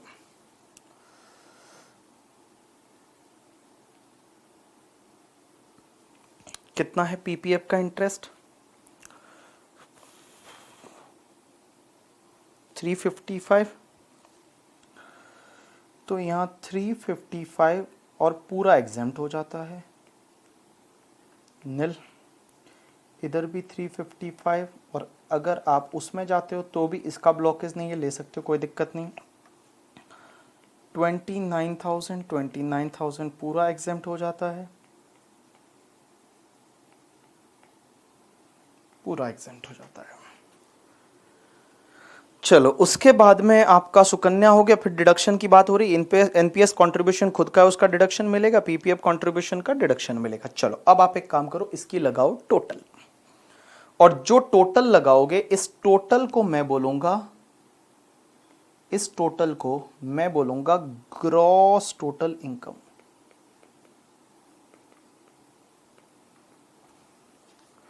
और ये ग्रॉस टोटल इनकम में से जब अपन डिडक्शन लेस कर देंगे तो आपको मिल जाएगा नेट टैक्सेबल इनकम। तो चलो मैं ग्रॉस टोटल इनकम जो है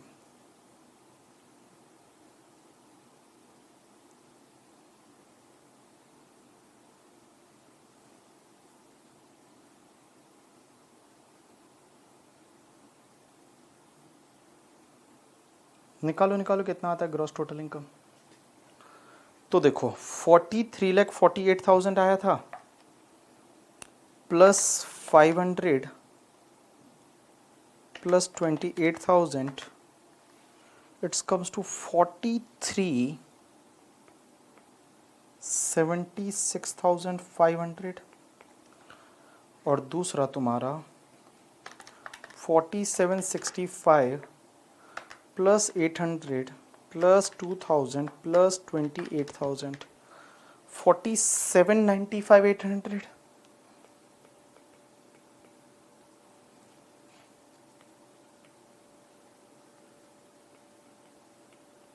4795,800। चलो यहां तक करो, फिर अपन लेंगे अब डिडक्शन। अब अपन लेंगे डिडक्शन।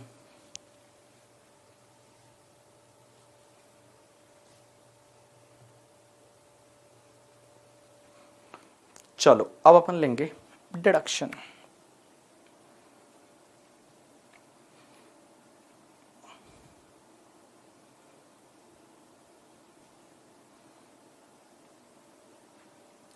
अब अपन लेंगे डिडक्शन। अब एक बात समझो, डिडक्शन कैसे मिलता है। तो लेस, एक बार आप यहां डिडक्शन वाले पार्ट में एक बार आप देख लो, उसके बाद कर लेना, एक बार आप देख लो। तो less deduction under chapter 6A और 6A के डिडक्शन कैसे मिलेंगे? तो 80C वाइज चलते हैं। तो 80C का एक पीपीएफ कंट्रीब्यूशन दे रखा है, देखो लास्ट लाइन में पीपीएफ कंट्रीब्यूशन 80C में जाएगा। तो मैं बोलूं 80C में आप लोगे पीपीएफ कंट्रीब्यूशन, और पीपीएफ कंट्रीब्यूशन जो है वो कितना है 20,000। अब एक बात बताओ मुझे, पीपीएफ कंट्रीब्यूशन आपका 20,000 है और उसमें तो ब्लॉक में जाएगा, उसमें ब्लॉक्ड। अब एक बात बताओ मुझे, यहां प्रॉब्लम यह है कि एनपीएस कंट्रीब्यूशन है। एनपीएस कंट्रीब्यूशन एक तो एम्प्लॉयर का होता है, एक खुद का एम्प्लॉय का होता है। अब एक बात बताऊं, एम्प्लॉय का एनपीएस कंट्रीब्यूशन है ना, उसका डिडक्शन आपको 80CCD1 में मिलता है। आपको थोड़ा इंटरमीडिएट को थोड़ा रिवाइज करवाता हूं, इधर देखो डिडक्शन पढ़ेंगे अपन, डोंट वरी। बट मैं बताऊं, जो एनपीएस कंट्रीब्यूशन होता है, खुद का एनपीएस कंट्रीब्यूशन, उसका डिडक्शन 80CCD1 में मिलता है। और 80CCD1 में मिलता कितना है पता है? खुद का कंट्रीब्यूशन या फिर 10% of salary, which ever is lower. तो खुद का कंट्रीब्यूशन और 10% of salary which ever is lower का इसमें मिलता है। अब एक और चीज समझना, एक सेक्शन हुआ करती है 80CCD1B, और 80CCD1B बोलती है कि खुद के कंट्रीब्यूशन का आप 50,000 का डिडक्शन 1B में भी ले सकते हो। तो आप 1B में 50,000 ले सकते हो। मैं खुद के कंट्रीब्यूशन, एम्प्लॉय के कंट्रीब्यूशन की बात कर रहा हूं, एम्प्लॉयर का कंट्रीब्यूशन अलग है। एम्प्लॉय जो खुद का कंट्रीब्यूशन करता है उस पर डिडक्शन 80CCD1 में मिलता है एंड 1B में मिलता है। अब 1B में 50,000 मिलता है और 80CCD1 में आपका 10% ऑफ सैलरी और जितना contribution which ever is lower. लेकिन एक चीज समझो आप लोग, आपको अगर याद रहेगा तो आपने एक इंटरमीडिएट में एक सेक्शन पढ़ी थी 80CCE करके, और वो 80CCE क्या बोलती थी पता है? कि आपका 80C plus 80CCC plus 80CCD1, ये तीनों मिला के आपका 1,50,000 से ज्यादा नहीं हो सकता। याद आया आपको या नहीं आया? आपको याद आया या नहीं आया? ऐसा इंटरमीडिएट में पढ़ा था कि 80C, 80CCC एंड 80CCD1 ये तीनों मिला के आपका 1,50,000 से ज्यादा नहीं हो सकता। ये तीनों का जो कंबाइंड है, ये कंबाइंड मिला के आपका 1,50,000 से ज्यादा नहीं हो सकता। अब एक चीज समझना, ये 80CCE की लिमिट में ये तीन चीजें ही आती है, 80C, 80CCC एंड 80CCD1। ये 80CCD1 भी नहीं आता है, 80CCD1B है, ये 1B नहीं आता। अब एक बात बताओ, मैं अगर सिंपल सी बात बोलूं आपको कि आपका जो एनपीएस का कंट्रीब्यूशन है कितना 4 लाख और उसका सैलरी कितना है 40 लाख, तो 40 लाख का 10% करोगे तो 4 लाख है, पूरा डिडक्शन 4 लाख का मिल सकता है। अब एक बात बताओ आप मुझे एक बात बताओ, अगर आप ये जो 4 लाख है आपने क्या किया? अब इधर देखो, मेरी तरफ देखो, मेरी तरफ देखना आप लोग। अगर आप 80C में लेते हो 20,000 पीपीएफ वाला और 80CCD1 में आप पूरा ले लेते हो 4 लाख, तो आपका यहां पे कितना हुआ? 4,20,000 हुआ, 4,20,000 हुआ, क्योंकि आपका खुद का कंट्रीब्यूशन आपने 80CCD1 में लिया, 420 हुआ। लेकिन एक बात बताओ मुझे, 80CCE की लिमिट क्या बोलती है? कि 80C, 80CCC एंड 80CCD1 ये तीनों मिला के आपका 150 से ज्यादा नहीं हो सकता। तो मैं बोलूं अल्टीमेटली आपको डिडक्शन 150 ही मिलेगा, अल्टीमेटली आपको मैक्सिमम डिडक्शन या 150 मिलेगा। तो एक काम करो, बेटर तरीका मैं आपको बताता हूं। एक काम करो, आप एक काम करो, 80C में 20,000 ले लो और 80CCD1 के लिए रुको। आप एक काम करो, 80CCD1B में पहले 50,000 ले लो, क्योंकि जो 80CCD1B होता है वो 1B की लिमिट, 1B जो है वो 80CCE की लिमिट में नहीं आता है। 1B तो आप एक काम करो, 50,000 यहां पे लो, तो 50,000 आपको यहां डिडक्शन मिल जाएगा, कोई दिक्कत नहीं। अब एक बात बताओ, रिमेनिंग उधर लो, तो रिमेनिंग कितना लोगे? 350 इधर लोगे। अब 350 और यहां कितना हुआ तुम्हारा? 370 हो गया। अब एक बात बताओ, मैक्सिमम डिडक्शन कितना मिलेगा? 150। तो मैं बताऊं, अगर आप ये वाला बेटर प्लानिंग करोगे तो यहां पे आपको 2 लाख का डिडक्शन मिल जाएगा। तो ये आपके पास ऑप्शन है कि 80CCD1B पहले लेना है या 1 पहले लेना, इट्स योर चॉइस। तो आप 1B 50,000 पहले ब्लॉक कर दो। क्यों ब्लॉक कर दो? क्योंकि 80cce की लिमिट में नहीं आता है 1B, क्योंकि 80cce की लिमिट में 80C आता है, 80ccc आता है एंड 80ccd 1 आता है करके, ठीक है, 1B नहीं आता है। तो 1B 50,000 आप पहले ले सकते हो। यू गॉट माई पॉइंट और नॉट? थोड़ा बहुत इंटरमीडिएट है, वो याद यहां पे आया होगा। चलो, तो एक काम करता हूं, मैं सीधा डिडक्शन वाले पार्ट पे जाता हूं और मैं डिडक्शन लेता हूं। मैंने कैसे लिया है आपको वापस डिडक्शन में समझाता हूं। देखो 80C में मैंने पीपीएफ ले लिया, ठीक है। अब एक चीज समझना, मैं क्या करता हूं, दूसरा मैं लेता हूं यहां पे 80ccd1। तो 80ccd1 जो है, इसमें मैं लेता हूं employee contribution to NPS 4 lakh है, बट मैं 350 लेता हूं क्योंकि 50 में 1B में लूंगा, ठीक है। तो मैं यहां पे लेता हूं 350, तो टोटल कितना हुआ 370। अब एक बात बताओ, 370 हुआ। अब यहां पे 80cce क्या बोलता है, maximum deduction under section 80C plus 80cc plus 80ccd1 is 1,50,000। तो मैक्सिमम डिडक्शन आपको 150 मिलेगा, तो मैं यहां बाहर ले लूंगा 1,50,000। यू गॉट माई पॉइंट और नॉट? यस। अब एक बात बताओ, मैं अब लूंगा 80ccd1b। तो 80ccd1b employee contribution to NPS 50,000, ठीक है। अब मैं अगर मान लो उसकी बात करता हूं 115 बीएससी, तो उसमें तो सब ये चीजें ब्लॉक्ड है करके, ठीक है। तो मैं बोलूं उसमें ब्लॉक है, उसमें 3 ही डिडक्शन ले सकते हो। एक तो 80JJ है, एक 80ccd2 वाला, और एक आप ले सकते हो दैट इज 80LA, ठीक है। चलो, अब इसमें मैं लेता हूं अब 80ccd2, क्योंकि 2 तो एम्प्लॉयर कंट्रीब्यूशन का मिलता है। अब एक बात बताओ, एम्प्लॉयर का कंट्रीब्यूशन अपन ने इधर ऐड किया था दोनों में 4,80,000। देखो एनपीएस कंट्रीब्यूशन ऑफ एम्प्लॉयर ये ऐड किया था, अब इसका डिडक्शन 80ccd2 में मिलता है, और ये 2 है वो दोनों को मिलेगा अगर आप 115 बीएससी लेते हो या नहीं लेते हो, ठीक है। तो देखो मैं अब यहां पे लूंगा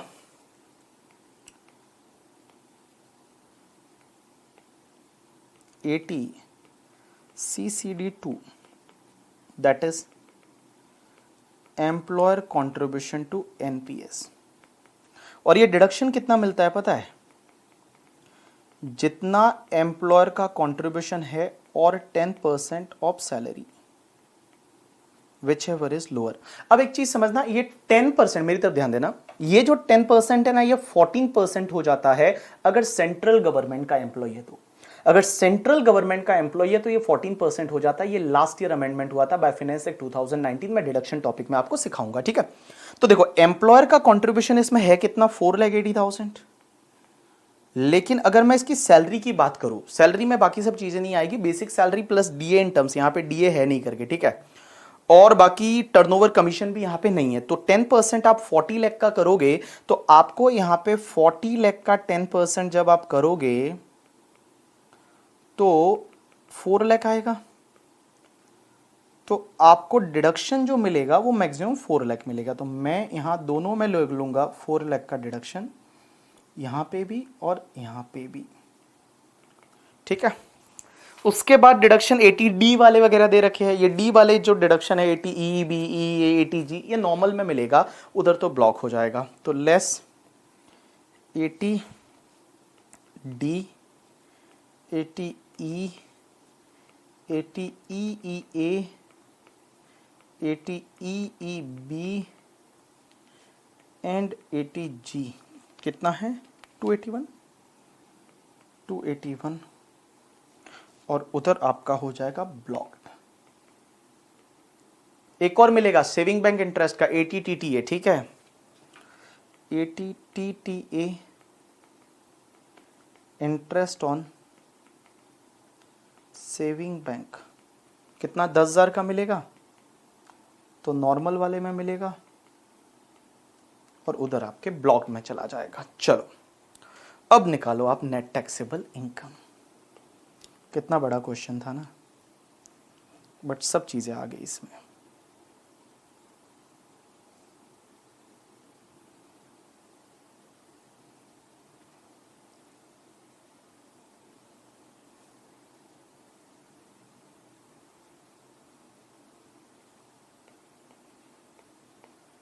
नेट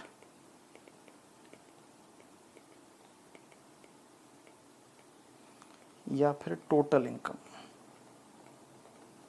नेट टैक्सेबल इनकम या टोटल इनकम कितना आता है देखो। तो आपका 4376,500 minus 2 lakh minus 4 lakh minus 2,81,000 and minus 10,000, it's comes to the 34,85,500। तो देखो 34,85,500, 34,85,500। दूसरा 47,95,800 में से 47,95,800 में से आपका कितना जाएगा, सिर्फ 4 लाख जाएगा। तो आपका हो जाएगा 43,95,800। चलो यहां तक कॉपी करो, फिर मैं दोनों का टैक्स निकलवाता हूं।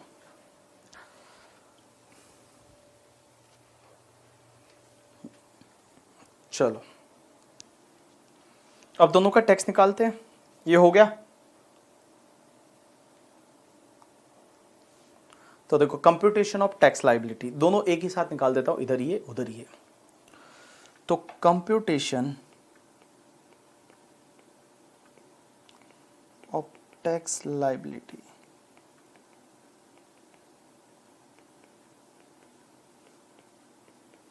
Computation of tax liability normal provision में और उधर 115 बीएसी में।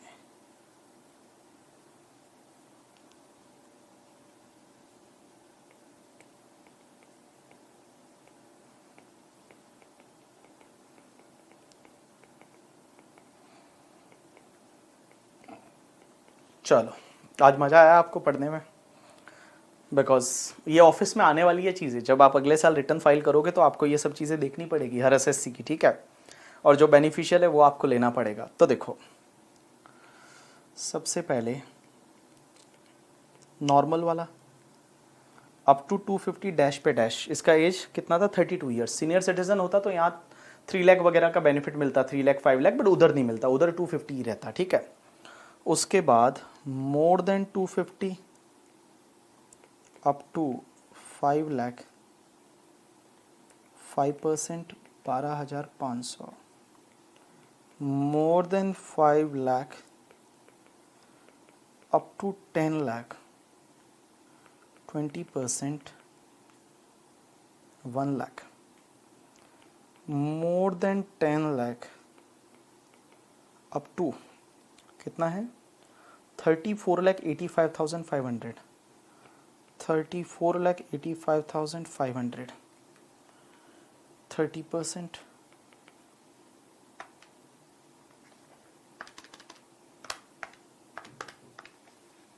7,45,650,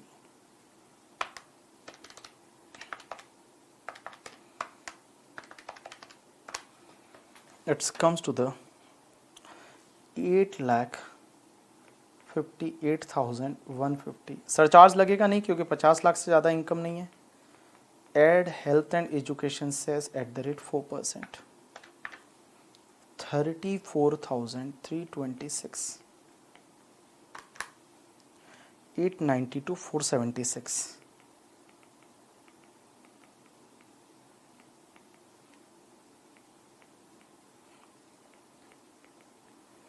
892,476। अब एक चीज समझना, कंप्यूटेशन ऑफ टैक्स लायबिलिटी आप 115 बीएसी के हिसाब से जाओगे तो वहाँ तो स्लैब रेट मेरे को तो लिखने में कंटाला आ जाता है, इतने सारे स्लैब रेट। यहाँ से कॉपी मार लूँ क्या? तुम बोलो तो यहाँ से कॉपी मार लेता हूँ। अरे कॉपी मार लेता हूँ, मार लेने दो ना कॉपी यहाँ से, ठीक है ओ भैया।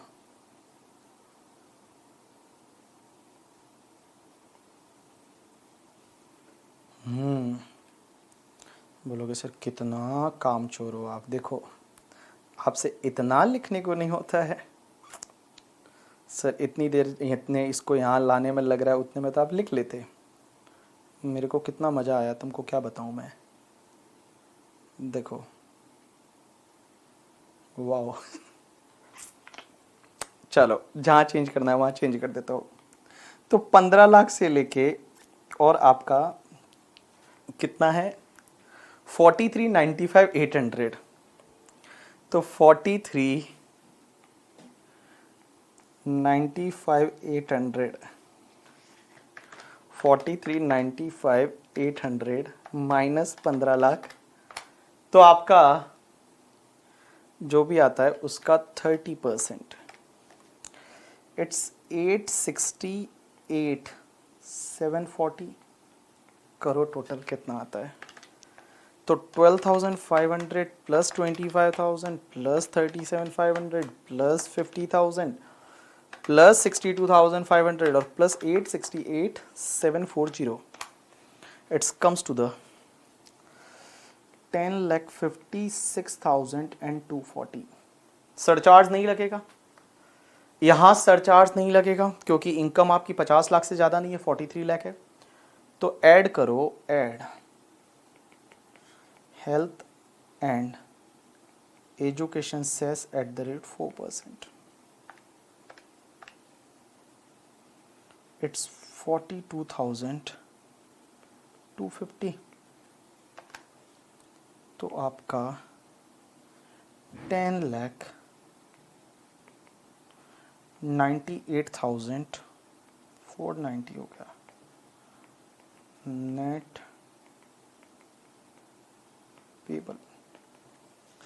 नेट टैक्स पेबल बेटा बेटर क्या है 115 बीएसी या नॉर्मल प्रोविजन, 115 बीएसी या नॉर्मल प्रोविजन। तो मैं बताऊं नॉर्मल प्रोविजन ज्यादा बेटर है क्योंकि नॉर्मल प्रोविजन के हिसाब से आपका जो टैक्स आ रहा है वो सिर्फ 8,92,476 आ रहा है और 115 बीएसी के हिसाब से 10,98,490 आ रहा है।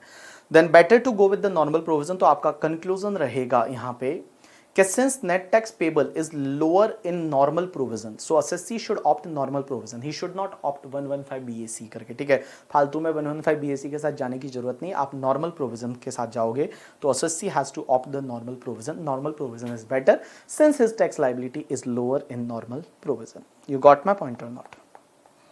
अरे बोलो ना समझा कि नहीं समझा, अरे मेरे भाई बोलो ना समझा कि नहीं समझा। समझा सर, समझा समझा। चलो तो आज अपन ने ऑल्टरनेटिव टैक्सेशन रिजिम चालू किया और ऑल्टरनेटिव टैक्सेशन रिजिम में एक सेक्शन पढ़ी 115 बीएसी। अब ऑल्टरनेटिव टैक्सेशन रिजिम में कुछ सेक्शन बाकी है, कौन कौन सी तो मैं बता दूं 115 बीए बाकी है, 115 बी डबल ए बाकी है, 115 बी ए बी बाकी है, 115 बी ए सी आज कर लिया, बी ए डी, ये 4 सेक्शन बाकी है। बट ये 4 सेक्शन कोई इतनी डिफिकल्ट नहीं है, इतना याद रखने की जरूरत नहीं जितना आज आपने याद रखा है। आज आपने बहुत सारी चीजें याद रखी तो इतना याद रखने की जरूरत नहीं। बट ये सेक्शन हम पीजीबीपी के साथ पढ़ेंगे। जैसे ही पीजीबीपी हो जाएगा उसके बाद में मैं आपको ये सेक्शन पढ़ाऊंगा क्योंकि यहाँ पे कंपनी की टैक्स रेट, मैन्युफैक्चरिंग होता क्या है, मैन्युफैक्चरिंग में क्या क्या नहीं आएगा, वैसी सब चीजें आएगी। ये क्या है बेसिकली मैं बताऊं कि 115 बीए बोलती है 25% टैक्स रेट कंपनी पे, 115 बी डबल ए बोलती है 22%, 115 बीए बोलती है 15%, 115 बीएडी बोलती है आपका कोऑपरेटिव सोसाइटी पे 22%। तो ये कैसे है क्या है, क्योंकि वहां मैट की भी कुछ चीजें आएगी एंड ऑल। सो वो सब चीजें अपन थोड़ा लेटर पार्ट में पढ़ेंगे। तो आज आपका टैक्स रेट वाला टॉपिक खत्म हो जाता है, एक्सेप्ट ये 4 सेक्शन जो स्पेशल रेट्स वाली है वो मैं आपको बाद में पढ़ाऊंगा पीजीबीपी के बाद में। तो कल से हम चालू करेंगे नया topic and from tomorrow we are going to start with the capital gain. Capital gain पढ़ने वाले हैं, सो आपको बहुत मजा आने वाला है कैपिटल गेन में। आज आप इतना काम करना, जो मैंने आपको पढ़ाया वो पढ़ के आओगे, रिवाइज करके आओगे और जो क्वेश्चंस आपको 3 कराए वो क्वेश्चंस आप ढंग से रिवाइज करके आने वाले हो, ठीक है। चलो थैंक्स अ लॉट पीपल, आज के लिए इतना बहुत है। कल अपन चालू करते हैं नए टॉपिक के साथ में, कैपिटल गेन के साथ में।